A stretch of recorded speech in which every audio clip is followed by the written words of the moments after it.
And I'm okay if he postponed, that's fine, because, you know, I understand. Yeah. But, man, so following you, you've done a lot of behind-the-scenes work and stuff like that. And now you're branching into your artistry and things like that. But here, okay, it's time. We kind of want to know how you got there, or how you got to where you are. Right. So start off, like where are you from? I'm from Florida. I'm from Miami.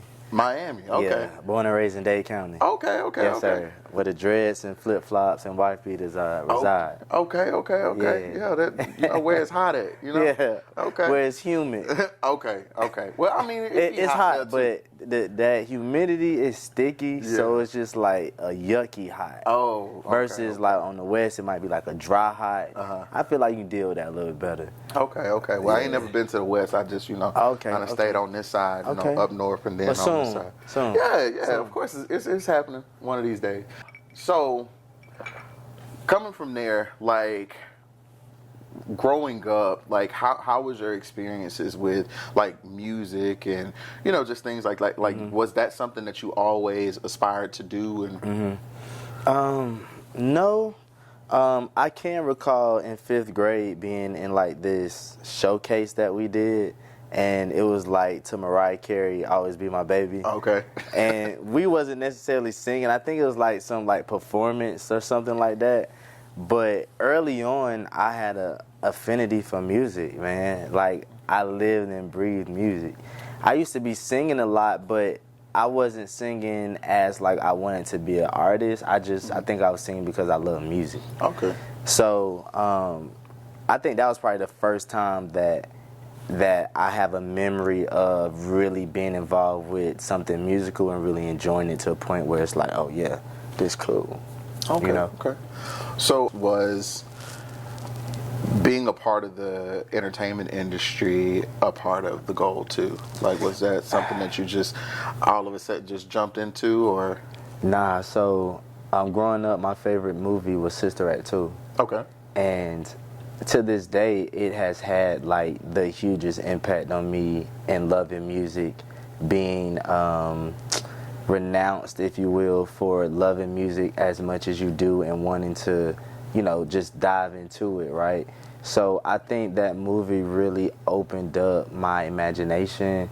I kind of saw myself as one of the characters, and well, all of the characters really. And it was just these kids performing and singing, and they really thought it was cool, and they really loved to do it. So it really opened my eyes to like loving music and maybe putting a face to how I felt about this music thing, right? Okay. So that would probably be the moment that I was like, oh yeah, okay. There's something in here. So in your childhood, were you faced with any, you know, trying times or moments and stuff like that? Because a lot of times when people are creatives, you know, they are deemed bad or, you know, super active and stuff like that, so you're always getting into trouble and stuff, but it's usually just your creativity because you created a new way to get in trouble. Now that you say that, I was talkative in class. I used to get in trouble all the time, but not because I was bad per se, but I had a perspective and a point of view about stuff, and I wanted to talk about it. So I think I always wanted to share. I always wanted to discuss whatever it was. So because I was in gifted classes when I was younger, so like I would go to school Monday, Wednesday, and Friday, and then I went to the magnet program on Tuesdays and Thursdays. And, you know, even in those classes, while I was book smart, there was no creativity there. So even though the work challenged me, it still wasn't enough for my whole being, if you will. And now I'm able to communicate that now that I look back at what I was doing, why I was put in these places, and why for, you know what I mean? So being in those situations allowed me to really, I don't know, just learn that I was different, and whatever it is or whatever it was, I knew I wasn't going to shun myself for it. Right. Yeah. Definitely. So, with all of that, what did your family know right away that you know, were just gifted and talented and stuff like that? Were they real supportive of, you know, your gifts and talents, or did they push you or propel you into, certain things, or did they want you to be like a lawyer or something like that?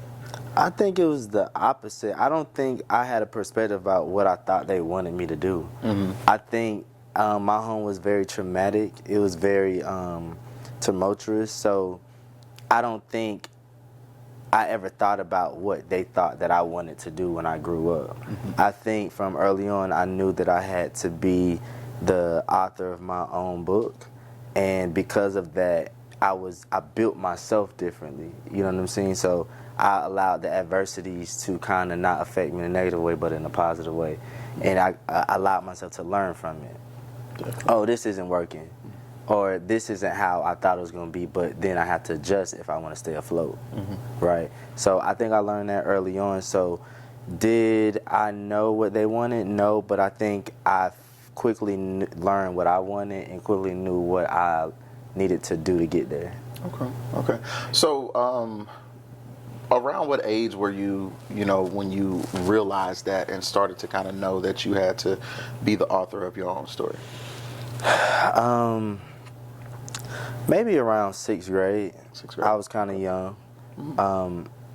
Because I think you're still relying on your family, obviously, for most of everything, but then you grow up and you start to compare situations with friends, family, cousin. Oh, y'all don't have to do this, or y'all don't do that, or y'all not treated this way, or this is that, right? And then you learn what is acceptable to you, right, and what isn't. Because I think still at that age, parents are law. So you're not able to communicate what it is that you're feeling all the time, especially in the black family, black community. You don't really have a voice or say so a lot of the times. It's unless you have, some parents who are really, made differently a little bit, especially back then. So, that was a trying time, but I think I just flipped it. I just learned to flip it. Right. Yeah. So, part of the reason that I reached out for you to come on the show is not only just your talent, because I knew that you would be a great fit for the talent-wise, but you posted, I like to call it an excerpt of your life. And after reading some of the things that you went through, abuse and just some traumatic experiences that I myself didn't even encounter or witness in my life, and to see you where you are now, and all of the things that you've accomplished, and the avenues that you're in, that's really strong and powerful. But thank you. When going through that, what pushes you through to make it out on the other side? Right. I think early on I just learned to sink or swim. And growing up, when I was in 7th grade, my adoptive mother told me that I was adopted. So I think that started a conversation between me and myself about who are you, what is this that's going on, and the other things that went on top of that was just icing on the cake. So I think I just early on had to decide, like, am I going to let this beat me up? Am I going to let this win? Or am I going to show up to the occasion, right? And I think by showing up and deciding to swim and not sink, I provided a really nice path for me to really forge and be an example and to be a light to other people beyond what I even could encompass, you know what I mean? And a part of that is revealing my story so that people can identify and put what I've accomplished and put the story to it so that they too feel like, oh yeah, like I went through that too, or I've been through something worse, but I see what you've done with that, you know what I mean? I think that's the takeaway. It's always about life is gonna always throw you shit. So it's us to not to react, but to respond to it. And the only way that we can respond to it if we know ourselves, if we've lived and digested the things that we've gone through and decided. We have to decide to make that decision every day. I'm going to decide to do good. I'm going to decide not to let my past run over me. I'm gonna decide to not let my insecurities about where I come from or who I am or what my size is or who I love to dictate what my talent is or what my work ethic is, right? And it's incomparable. You know what I'm saying? So if I do everything that I can in my power to, do what I know my purpose is, then I'm good. Wow. Yeah. So, and I mean, like that in itself is like, it's crazy powerful. I think my moment of knowing myself and understanding, my own independence and actually branching away from family and stuff like that. I think I was fresh out of high school, maybe. I think fresh out of high school. Then I was like, okay, all right, I got to figure this out. I got to really do this. Like before that, I was like in this little bubble, thinking that the world was just gonna be this way or whatever for the time. Yeah. And I don't know. Yeah, no. Like I constantly lived by other people's expectations and stuff like that. Right. So that's very powerful to do that so young and then get to that point of maturity. To elevate yourself and do that, because I know that even though I didn't have my father around or anything like that, but I know that I most definitely had some powerful figures in my life. Right. So did you have any figures that kind of helped steer or helped drive you into a different avenue, a different direction, or people that you looked up to, or maybe even people you didn't know and just saw that was like, okay, you know what, that's gonna keep me driven. I want to do that. I want to be this. Yeah.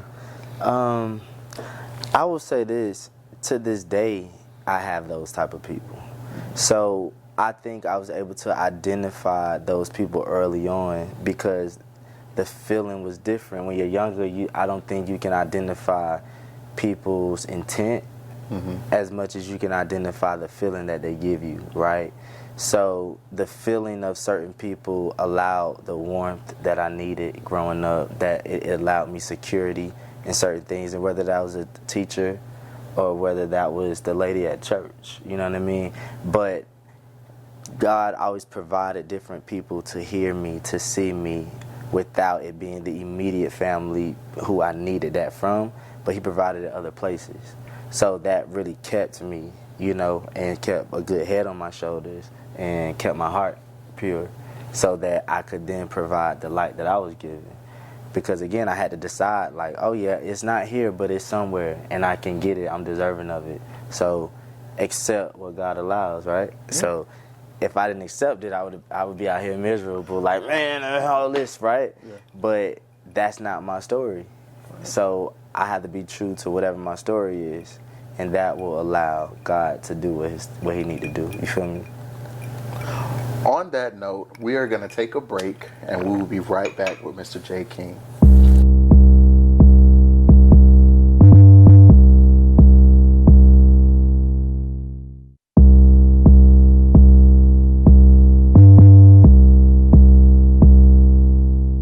Living my life to the fullest, using these gifts with you in the midst. I'm going fast like a bullet. You feel when it hits, you know it's legit. Can't understand how I do it.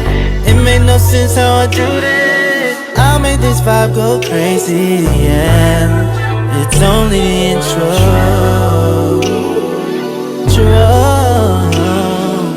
It's only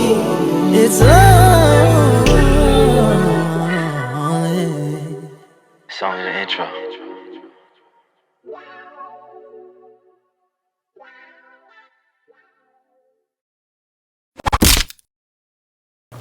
Welcome back to Okay It's Time. And again, I am here with somebody that is way stronger than I knew. And, I don't know, like I'm kind of floored by how powerful this story is, and it's also affecting me. He may not know that it's affecting me, but it's affected me in a way that is going to really propel me further beyond where I'm at now, because the mentality that I developed at a young age, and I say young as in after high school, so 18. Some things that I kind of encountered, dealt with family and stuff like that, which pushed me to realize that I'm more of the dictator of where my life will go from here. And it forced me to, one, grow up, to make better decisions based off of what I want, and then I had to figure out what I wanted as well, and had to figure out how I'm going to get these things and how I'm going to actually do these things that I want to do. Right. Aside from the validation that I used to get from family and friends and people like that, because I started to kind of not have them in the facets that they used to be in. So with your story, going into learning who you are and getting to that mode of understanding who you are, at what point did you realize, like, your attraction and, you know, like, who you loved and who you wanted to be with and things like that? Like, at what point was that a thing? Yeah. So I don't think it was ever a thing for me.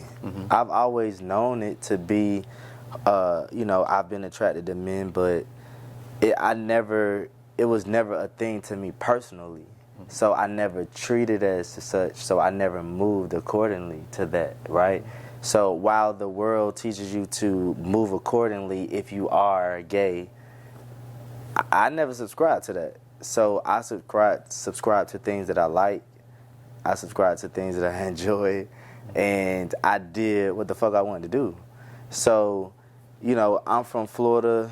You know, we just a little bit different, you know. So not every room that I go in do people identify me as gay. But that's not what I'm worried about or ever thinking about when I'm in anybody's room. You know, God made me to be who I am, and I'm very happy about that. So if there's a conversation and I have to divulge that I have a boyfriend or that who I love comes up, then I'm perfectly fine with that. But I'm not leading with my sexuality because it's too much in front of that. Right. You know, I'm a college graduate, I'm an educator, you know, I'm a marketer, I'm an artist, I'm a great person, I'm a God lover. So all of these things are more prominent than who I love or who I'm sleeping with. You know what I mean? So if I don't lead with that, then people don't ever ask me about it. And if they do, then they get the truth and they, you know, they either on board or not. Right. Because I can't be worried about that. Right. Exactly. You know, God gave me, and He's using me as a vessel in whatever way He see fit. So that has nothing to do with them or even me, really. You know, this God-given. So if He gave it to me, what I'm finna be on earth defending it for? Right. That is. You know what I mean? Listen, that perspective is, shoot, I'm probably going to have you on another show, Perspectives Corner, too. But, like, that is so powerful. And that's kind of like one of the things that I said, you know, my relationship with God is mine. Yeah. It's personal. You know what I'm saying? So all of that trying to tell me about your relationship and stuff like that, and impose how you feel about your relationship and relating it to mine is completely different. Yeah. You know, and I could definitely appreciate that because, you know, I love God and He loves me and He's always been there and steered me in so many of the right directions to where I know that, you know, that don't matter. Like this was in me. I knew this for so long. Man made this a thing, bro. Yeah. Like, the way that I'm set up and the way that God has held me throughout my life, like, I don't hear nothing about nothing unless it's about what God done told me to do. Other than that, like, you either loving on me or you not around me. You feel me? And I'm very, very adamant about that because my energy is key. You know, I'm calm, I'm smooth, but I'm also Aries fire. So, like, yes, sir. You know what I mean? And then there's Florida. So. And then there's Florida. Yeah. From FAMU to Jacksonville to Miami, like, I mean, it's a lot in there. Yeah. You feel me? So, yeah. Okay. So, you know, I lived in Florida once. It was destined, though, so it wasn't, like, you know, down. You was relaxing. Florida. Yeah, I was chilling. I feel you. But, so, going into publicity and, like, how did that happen? Was that, like, your major in college, or? So, I graduated from FAMU, and I graduated in journalism. So, my concentration was magazine production, which is, if you see on my album cover, you see Vibe magazine on there, because that was my favorite magazine growing up, because it was culture before the internet. You find it in the magazine first. So I think when I was in high school, I knew that I wrote really well, and I knew math was not my thing. So when I went to college, I knew that it was going to be something with English or writing. And I chose journalism because I was also a great storyteller, you know, just in having a point of view, having a perspective. And that's a lot. Has a lot to do with being a great journalist, to have a POV about something. But because of that, I had 9 internships when I was at FAM. And it really opened my eyes to entertainment, to what I was doing. You know what I mean? And my 2 best friends from college, shout out to David and KG, they were best friends with Sammy, R&B singer Sammy. And Sam would come up to Tallahassee to our house, and he would just be kicking the shit. And because I was who I was on campus, I was the photo editor, I worked for the magazine, I worked for the newspaper. So I did a lot of shit. So I was at everything, always moving around. So I would have him come along with me, you know, and then I would start getting him booked on shows like the Homecoming Concert, or like interviews or hosting clubs in the city. So after that, he was like, look, when you graduate, you got a job. And I was like, yes, sir. So when I moved to Atlanta, you know, I started working with Sam, and our first gig was Stump the Art 2. I got him on Stump the Art 2 as a judge.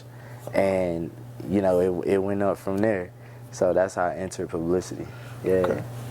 Okay. So going throughout publicity, like what were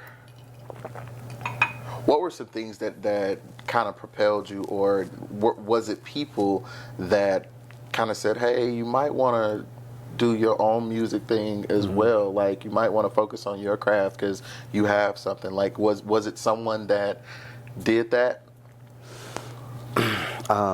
Everybody since I was young did that. Okay. Okay. I've heard it all my life, but I've always, again, been an advocate of what the fuck I wanted to do. Right. So I've always wanted to be behind the scenes because I was a curator. I am a curator. I'm a marketer. I'm a communicator. I'm a publicist. I'm all that. I'm a journalist. So because I love doing that, there was no room for me to consider anything else. Although I could sing and although I loved music, I never saw myself, oh yeah, I need to be on stage doing that. I always saw myself, oh yeah, I want to produce all this. I want to put it together how I see fit. And the magic in that is that being an artist and now being a seasoned marketer, I'm able to do both. So I'm able to create the opportunity and then be the talent for it. So that's where I see myself now, because I can't turn the other shit off. It don't turn off. Yeah. If I'm talking music, if I'm talking whatever, it's a marketing strategy coming up, it's a publicity plan. Yeah. That's just embedded in me, you know what I'm saying? So I've been able to capitalize on my experience, my education, everything that I've learned throughout the trail of R&B stars that I've worked with, and really identify who I want to be. What does this look like? What type of music do I want to make? What am I saying? And just staying true to that, you know? Definitely. Yeah. Wow. So now branching into the music, you have put out a whole project. Yes, sir. 90s Funky Vibes. Yes, and it's like, y'all, this man is singing. Like, and I done tried some runs, and you know, I sing a little bit here and there, and I just, for some reason, they're not computing the right way, and I'm not able to do them. So I'm listening to stuff over and over again, and I'm just trying to get the runs before the lyrics or anything. I'm trying to get the runs. So like, who trained that? Like, is it just you, or did some people sit with you and be like, okay, let's do this? Nah, it's God given, man. God-given. My best friend KG told me maybe like a month ago, he was like, you know what, when you put 10,000 hours into anything, you're an expert at it. And he was like, you've been loving R&B since you were a child. So when I thought about it that way, I was like, yeah, this has less to do with who taught me how to sing or, whatever. It has more to do with my ability to have taken in everything that I've learned about music because I've been aware of what I loved since I was a child. So when you're aware of something that you love, you're able to nurture it. You're able to learn. You're able to dive deep into it. How do you feel? What do you want to sound like? All that stuff. So being that young and loving something that deep, I'm more than prepared, for my dreams or whatever I feel, that I want to release or communicate to the world. So I haven't been doing this long, but I've been in love with music forever. Definitely. So that kind of triumphs my experience as an artist versus my love for the craft. Definitely. Yeah. So being that I'm actually doing the reverse of what you're doing, like I was actually out in the front and in the spotlight. Now I'm trying to dive back into more of the background type things, and like of course trying to run all of this stuff and things like that. Right. One thing I will say for me, transitioning more so into the background and knowing the foreground. Mm-hmm. It's nerve-wracking. It's a little like nerve-wracking for me because it's like I don't know how good I am because I don't have anything to compare it to to say, oh, okay, well, basically starting off from ground zero. So with you doing that adverse and now stepping out into the forefront, is it a little hectic, a little scary? I heard the intro and everything and stuff like that. It says trying to do your music thing, you're hesitant and all of that, but. How is that now? Like from your shows that you've just done and things like that, were you a little nervous? So speaking to the intro, I think that was a broad way of how I looked at what this even looks like, and I think I was more so saying like, yeah, I'm hesitant about the bigness of all of this and me being able to manage all of this. Because one thing I learned is that hard work comes far and in between. And I'm a hard worker. And I knew that coming into this, I would not only have to be the artist, but I would have to be the man behind the artist too. So in learning that and knowing that, I'm hesitant, but I also think that it's time.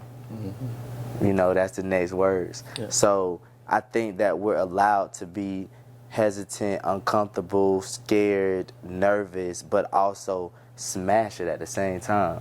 Sometimes we often separate those. Like if I'm nervous, I can't be great. But it's like, nah, if I'm hesitant, I can still fuck this shit up. Yeah. Why not? You know what I'm saying? So it's kind of like, yeah, I'm hesitant. I'm trying to see what the water's looking like, what they doing. But at the same time, I'm a ram in the bush. You know what I'm saying? So confidence, composure, consistency, 3 C's. So if I'm all of that, I can't not do it. Definitely. Because of why? So, Okay. So now that you're in it and everything, like what's next? Like what's the next thing? Because of course I saw that you had like like 40,000 streams, over 40,000 streams. Oh man, we did 50K in 24 hours, man. We hit the 50K in 24 hours. I need y'all to stream my music. 50K streams, man. I appreciate y'all. I ain't hit a K yet. I need just a K maybe. You know what I'm saying? But no, man, like that is. I'm over the moon, bro. I'm just thankful. That's it. I'm thankful and I'm grateful, and as long as I know that it ain't me and it's God, then I can always be outside of the moment and be like, yes, sir, God, do your thing. And that way the applause I don't ever have to feel like it's about me, because I don't even like that. I like doing the music, I like speaking to people, but the extra stuff that has come on board with that, the clout, the precedence, all that other stuff, I'm me. So that's all I need, feel me? So I can't lead with the other stuff that's cloudy and getting away. So if it's hitting, it's hitting. And I have strong people around me who's going to tell me if it's not hitting or not. Definitely. So, in closing, like, what would you say to someone that is, trying to do either of the things that you've done, like maybe be behind the scenes and do a little marketing, or maybe do a little, publicity, or, what would you say to people that are trying to get where you are or experience some of the things that you've already experienced? What would be some good advice to them? The key is being yourself. My success as a brand marketer, my success as an artist thus far is not dependent on anything but me being true and authentically myself. God has shown me since I was young that being myself is enough. I don't need the Gucci watch. I don't need to take pictures on a boat. I don't need to be on a private jet with Louis Vuitton luggage. I like black-owned clothes. I like Jordans. I like going to the beach with my white beat on, like I'm in Florida. And that's okay too. You feel me? So if you okay with what God has given you and what you actually like, you gonna fast like a bullet. You feel me? Like I said in the intro, like if you being yourself, that you're allowing God to use you. Because God didn't put you here to be buddy over here or such and such over here. So if you yourself, you gonna stand out. Now how you manage that is up to you. Can you take what he giving you, or are you scared?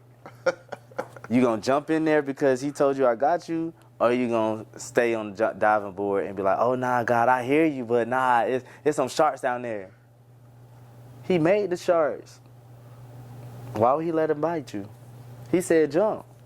Yeah, so dive. Yes, sir. So in everything that I do, I'm diving, bro. You know what I'm saying? Because God gave me the courage. He gave me the confidence. He just gave me the ability to trust him, bro.